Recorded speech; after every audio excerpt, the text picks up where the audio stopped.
தான் சக்கிலியன் அல்ல முக்குளத்தோர் என்று உறுதி செய்ய தனது பிறப்புச் சான்றிதழுடன் காவல்துறை ஆணையர் அலுவலகத்திற்கு வந்திருந்தார் நடிகர் கருணாஸ்.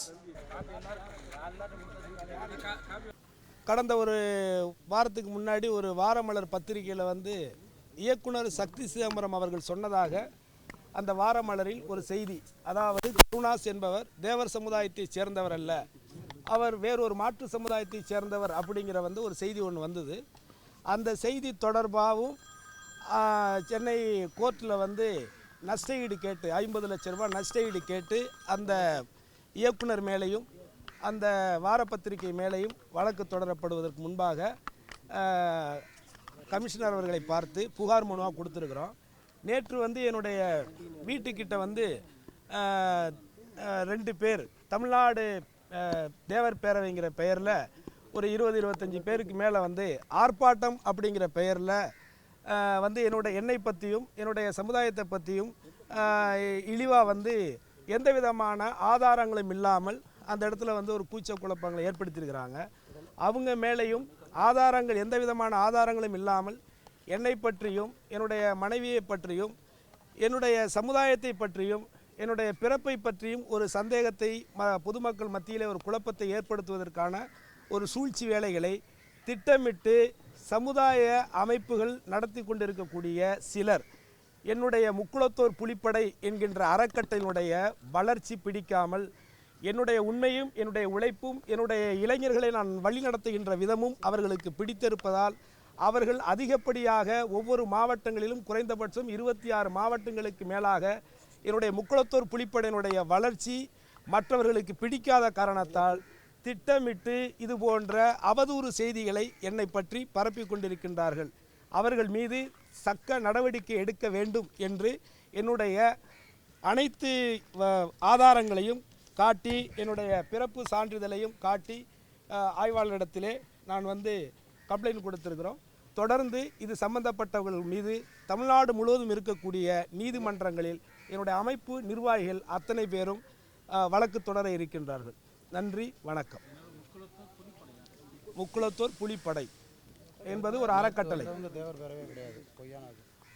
அடுத்து அந்த தமிழ்நாடு தேவர் பேரவை அப்படிங்கிற அந்த அமைப்பின் சார்பாக போராட்டம் நடத்துவதாக சொன்னவர்கள், அந்த தேவர் பேரவை என்பது சீனிச்சாமி தேவரால் துவங்கப்பட்டு டி நகரில் இருக்கக்கூடிய திருமண மண்டபம் அவருடைய காலகட்டத்தில் கட்டப்பட்டது. அவருக்கும் இந்த நிர்வாகிகளுக்கும் எந்த சம்பந்தமும் இல்லை என்று சீனித்தேவர் அவர்களும் என்னிடத்திலே கூறியிருக்கின்றார்கள். தேவைப்பட்டால் அதை நிரூபிப்பதற்கும் அவர் தயாராக இருப்பதாக கூறியிருக்கின்றார்.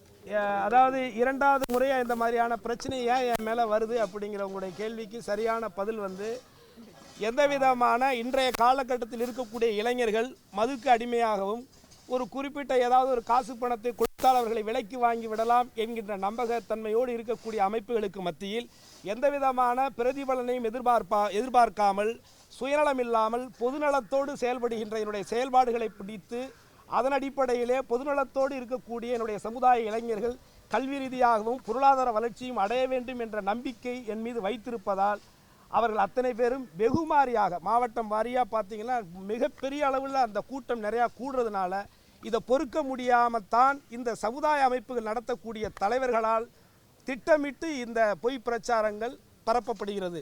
இதை பொதுமக்கள் யாரும் நம்ப வேண்டாம்.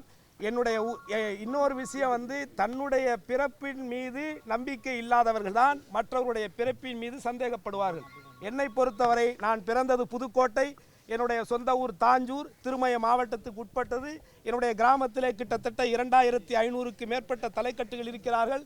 இந்த சென்னை மாநகரத்திலே மட்டும் குறைந்தபட்சம் என்னுடைய உறவினர்கள் குறைந்தபட்சம் ஒரு 20,000 பேர் இருப்பார்கள். ஆகவே இதை நான் யாரிடத்திலும் ஒவ்வொரு வருடத்தில் சென்று என்னுடைய பிறப்பு சான்றிதழை காட்ட வேண்டிய அவசியம் எனக்கு இல்லை. இருந்தாலும் என்னுடைய எண்ணங்கள், என்னுடைய தொலைநோக்கு பார்வை, நான் பிறந்த எனது சமுதாயத்தினுடைய இளைஞர்களை ஒருங்கிணைத்து அவர்களை நல்ல வழியில் வழிநடத்த வேண்டும். என்னுடைய இளைஞர்களுக்கு நான் யார் என்பது தெரியும். அவர்கள் மத்தியிலே ஒரு குழப்பத்தை ஏற்படுத்த வேண்டும் என்கின்ற ஒரு திட்டமிட்டு தான் இந்த வதந்திகளை பரப்பி கொண்டிருக்கின்றார்கள்.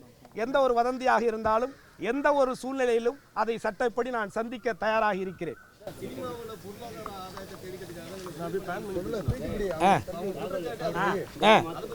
சொல்லுங்க.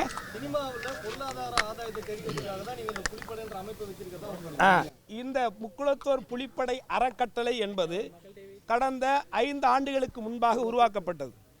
வழக்கமாக இந்திய சினிமா மட்டுமல்ல, சினிமா துறையில் இருக்கக்கூடியவர்கள் தன்னுடைய சினிமா துறையினுடைய புகழ் மங்கிய பிறகு, அவர்களுக்கு வேலை வாய்ப்புகள் மறுக்கப்பட்ட பிறகுதான் சமுதாயத்தையோ அரசியல்களையோ நாடி செல்வது வழக்கம்.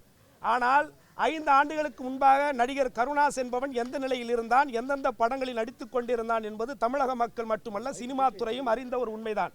என்னை பொறுத்தவரை முக்குளத்தோர் புலிப்படை என்பது சினிமாவிலே ஆதாயம் தேடிக்கொள்வதற்காக அமைக்கப்பட்டது என்பது வேடிக்கையான ஒரு கேள்வி.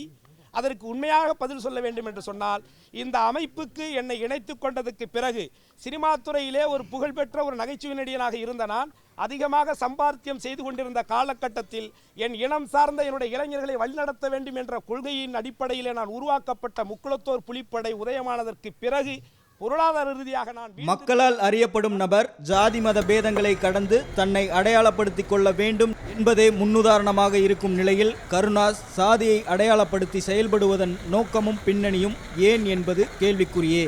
ஷேக் பரீத், ரெட் பிக்ஸ் நியூஸ்.